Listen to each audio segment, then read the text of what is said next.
Our lab tests often discover unexpected measurements. And that's exactly what happened with the Hoka Mach 6. And we wouldn't be making a fuss if it was something minor that we discovered. But this is not something to be messing around with, especially because when you're unaware of it, you can get injured.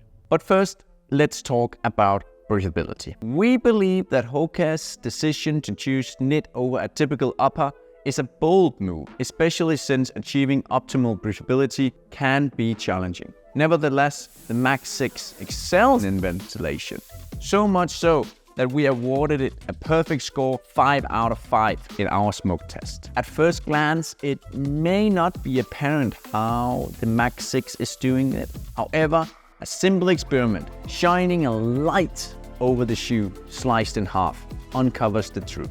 The toe box features large ventilation holes with progressively smaller ones extending through the midfoot.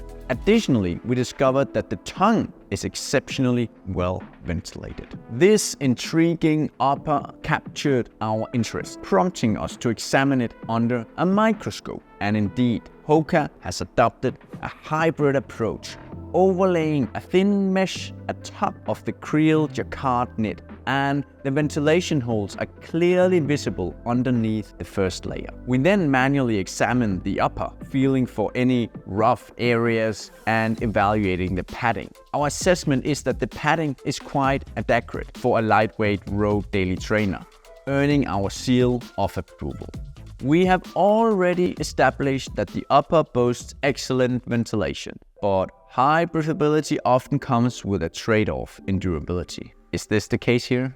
It appears so, although it's not a major concern for us. Despite scoring only a 2 out of 5 in our initial Dremel test, we are convinced that most runners will not encounter any problems with the Mach 6, except perhaps those adventurous enough to tackle some trail, which we don't recommend at all. Following our second consecutive Dremel test, the area was completely destroyed. We gave it a 1 out of 5, a significant concern regarding durability for those prone to wearing holes in this region. However, if you do not typically have this issue in other running shoes, it's unlikely that you will experience severe wear like this one. But we think that some minor damage could still occur once the shoe accumulates substantial mileage.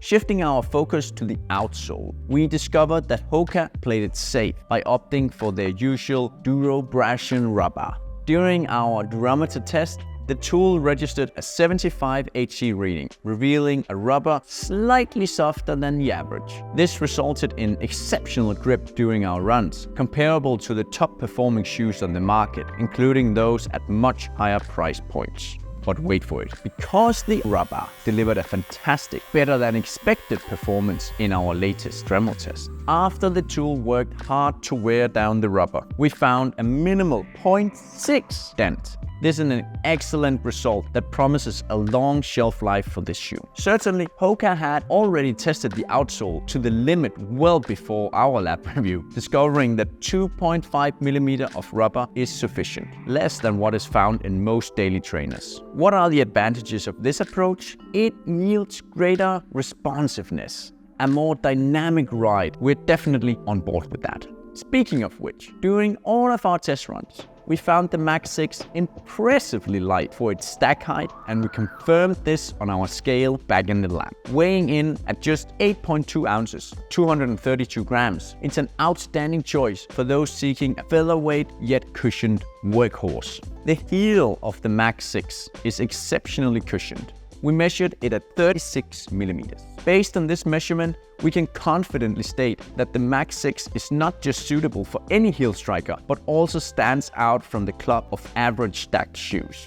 With over 35mm in the heel, the shoe offers a different Mach feel and clearly aligns with trends from other brands that favor increasingly higher stack heights. In the forefoot, we measured 26.4mm, still cushioned, though not as surprising as before. However, this might be welcomed by those who prefer a more natural ground running experience. Now, these two previous measurements result in a 9.6 drop from heel to toe. That's a significant departure from the 5mm drop claimed by Hoka. This is almost twice as much that Hoka claimed. 9.6mm instead of a 5mm drop. Who should you trust? Well, we measure the stack heights according to the official World Athletic Standards. Those standards, they say, the measurement must be taken at the exact center of the shoe, which is exactly what we do and what we're able to do because we cut the shoes in half. They also say that the forefoot stack height should be measured at a 75% of the internal length and the heel stack at 12% of the internal length. Again, it is exactly what we do and what we're able to do because we cut the shoes in half. Unfortunately, it appears some brands may use different measurement points. Hoka is not alone in this. In fact, we are yet to find one brand with no deviations in heel drop. Some are better than others though. We've covered this topic in great detail in our guide on these differences, and we highly recommend reading it because there are some quite shocking numbers. The biggest discrepancies we discovered so far was for a shoe whose heel drop was 10mm higher than what the brand advertised. That's 1 centimeter. And the heel drop is not something to joke around with. Sudden changes to your drop, especially those you don't even know about just because you trusted brand specifications, can lead to injury. Whenever we want to change the drop, especially if going for a lower one, we should do that gradually and carefully. Running in shoes with a higher heel drop means you will be using the muscles around your hip and knees more. A lower drop means you'll be using your calves more. Zero drop utilizes your foot muscles a lot. So if you are buying a shoe with a 10mm drop and you end up in a shoe with a 4mm drop, that can be an issue, even if you haven't had injuries in your lower legs before. So to be on the safer side, we have 2 pieces of advice. First, always check the drop measurements from the lab. And second, if you're still not sure about the row heel drop place and why it's such an important topic, read our ultimate guide on heel to toe drop sooner rather than later. And if you already know what works for you, you can simply filter the shoes on RunRepeat.com. We use our lab data for filtering, not the brand specifications. Now back to the Mach 6. It does not feel drastically different from a 5mm drop, at least not from our perspective. The geometry of the shoe gives it the feel more akin to a 8mm drop rather than a 5 or 10mm. Essentially, it behaves much like most daily trainers do. Moving to the midsole, we encountered a mix of impressions. While the midsole wasn't plush, it was well balanced in terms of softness, and we liked it, registering 20 HA. It proved to be enjoyable and fun, definitely surpassing the performance of an average budget-friendly shoe. However, it still falls a bit short in terms of energy return. This is due to Hoka's choice to stick with the EVA technology in the Mach 6. Although this isn't just your cheap EVA, but a supercritical formulation that feels quite good and better than ever in the series, it's still EVA. And regardless of enhancements, EVA can only achieve so much in performance. A notable drawback of EVA-based foams is their diminished performance in colder climates. Indeed, in our tests, the Mach 6 became 42% firmer after a brief 20-minute stint in our freezer.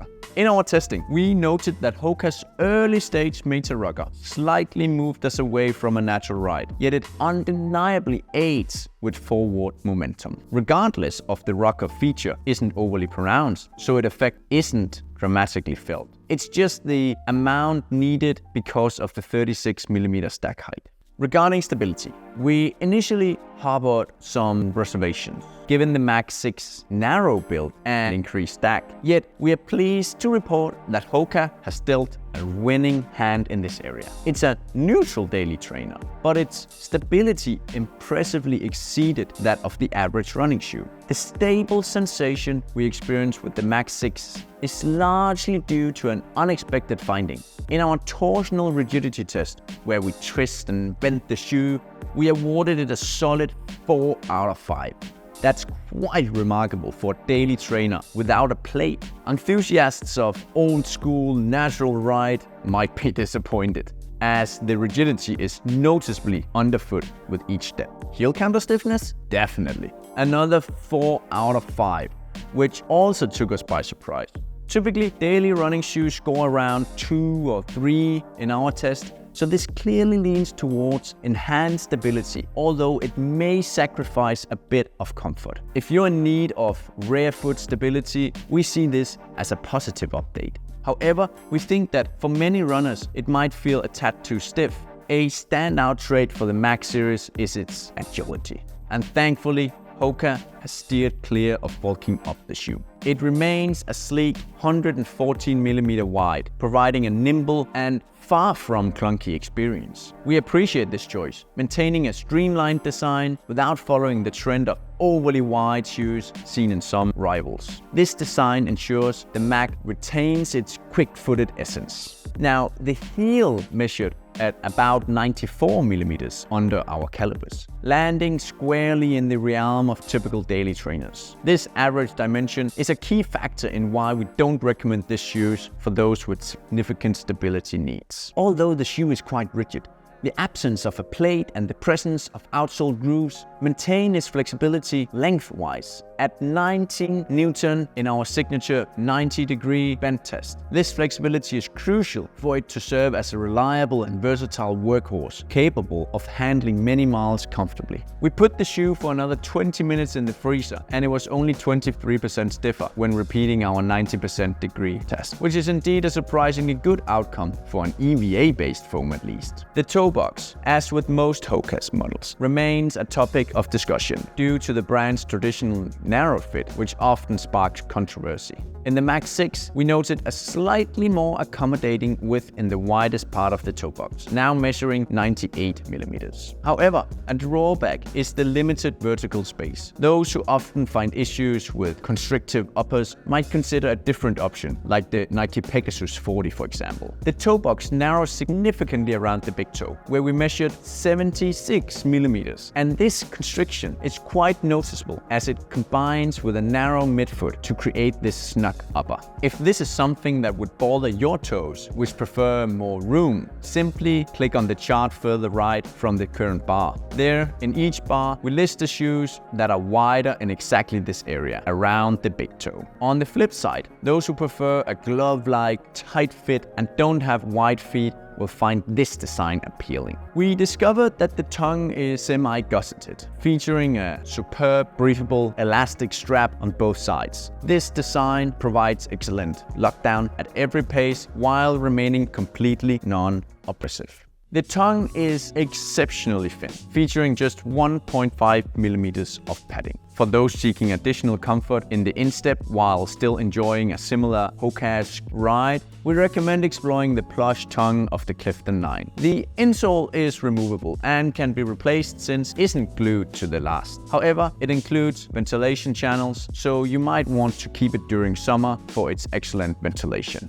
We think the Hoka Mach 6 is an excellent choice for people who previously loved the Mach models and here in the best version yet with an upgraded upper, enhanced grip and more cushioning than before. Or for runners seeking a lightweight daily trainer designed for narrow feet. Or for those who want a versatile daily workhorse that excels at long runs, easy days and even speed training or fast leg sessions. We think Hoka Mach 6, while bouncier than ever, still falls short compared to shoes with premium PBA-based midsoles. If you're after maximum energy return for training, we believe there are better choices, like the Asics Super Blast, which offers superb energy return without a plate, or the Hoka Mach X, a beefed-up, plated version of the Mach 6. Additionally, we do not recommend the Mach 6 for runners with wide feet, as it tends to be narrow. Instead, the New Balance Rebel V4 provides a more accommodating upper at a similar price, making it a more suitable option for those seeking a lightweight build. The Hoka Mach 6 marks a stellar leap from the version 5, ticking off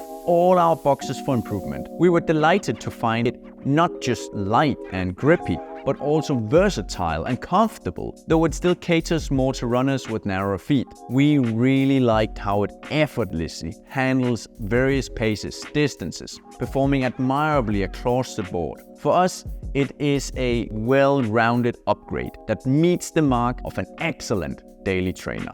Now you know what you're getting yourself into with the Hoka Mach 6. And if you already own it, did you notice that the drop is higher than advertised? Do you enjoy running in the Mach 6? Is there anything we have missed to mention in this review? Let us know in the comments below. I gotta run. Bye. Again, it is excellent, not excellent. Exactly. That's the word I'm looking for.